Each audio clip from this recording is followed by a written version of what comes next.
सरकार सिर्फ और सिर्फ संविदा कर्मियों को शोषण करती है। शोषण की पराकाष्ठा को ये सरकार पार कर चुकी है सर, और सरकार अपना स्वाभिमान बेच चुकी है, अपना जमीन बेच चुकी है।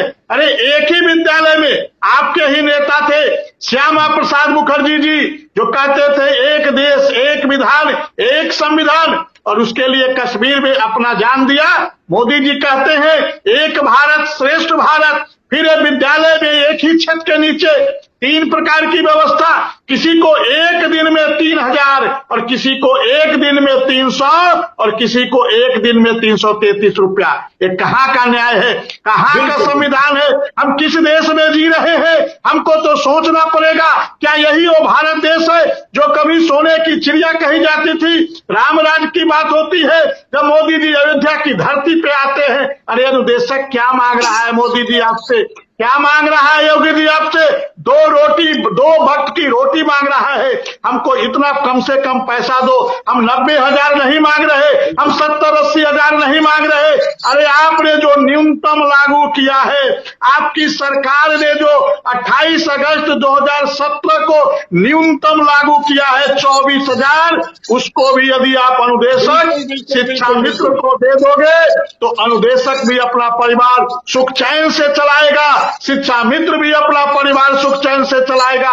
और क्या मांग रहे हैं? ट्रांसफर मांग रहे हैं कि नजदीक के हमारे विद्यालय में भेज दो, जो हमारी आने जाने का जो खर्चा है वो बच जाएगा। जो महिला अनुदेशक रहती है लखनऊ में, शादी होती बहराइच में, रहती बस्ती में, शादी होती बलरामपुर में, यदि वो अपने ससुराल में चली जाएगी, अपने परिवार के साथ रहेगी। बाल दिवस पर बात कर लें। ट्रांसफर पोस्टिंग एक आपका बहुत बड़ा इशू बन चुका है, मुद्दा बन चुका है, उस पर जल्दी बात करेंगे और जल्दी कुछ निर्णय भी कराएंगे। ऐसा नहीं है। मैं सीधा जयकरण सिंह के पास पहुंचता हूं। जयकरण सिंह, दिनेश बाबू तो 150 रुपया किसी से उधार लेके अपनी टॉफी ले गए थे, तुम कुछ ले गए कि वैसे ही बिना टॉफी के ही काम चला दिया?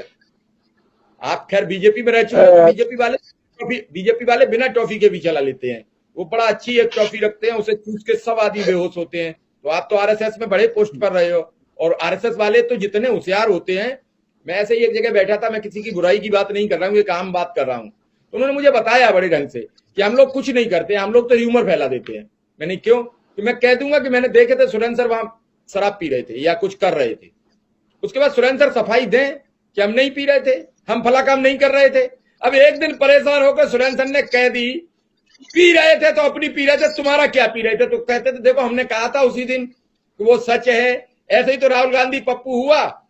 आज राहुल गांधी की भारत जोड़ो यात्रा, मैं किसी यात्रा के प्रमोशन के लिए नहीं बैठा हूं, किसी यात्रा का, लेकिन जब कोई चीज समाज में आती है तो बोलना पड़ता है। आज जो यात्रा में भीड़ उमड़ी है उससे सभी राजनीतिक दल के चेहरे सफेद हो चुके हैं।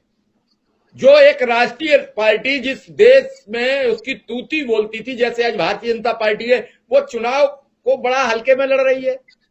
वो ये मान के लड़ रही है कि चलिए हो जाएगा। हिमाचल में कोई उसका बड़ा लीडर नहीं गया, गुजरात में कोई जा नहीं रहा है। बड़े बड़े चुनाव हैं ये, विधानसभा के चुनाव बड़े हैसियत रखते हैं, और उसके बाद बड़े मस्ती से वो अपने लगे पड़े हैं भारत जोड़ो में। कई लोग आज इस पर सवाल कर रहे थे कि जवाहरलाल नेहरू ने तोड़ा है भारत, तो जोड़ेंगे नहीं राहुल। मैंने कहा हो सकता है तोड़ा हो, ये भी बात में स्वीकार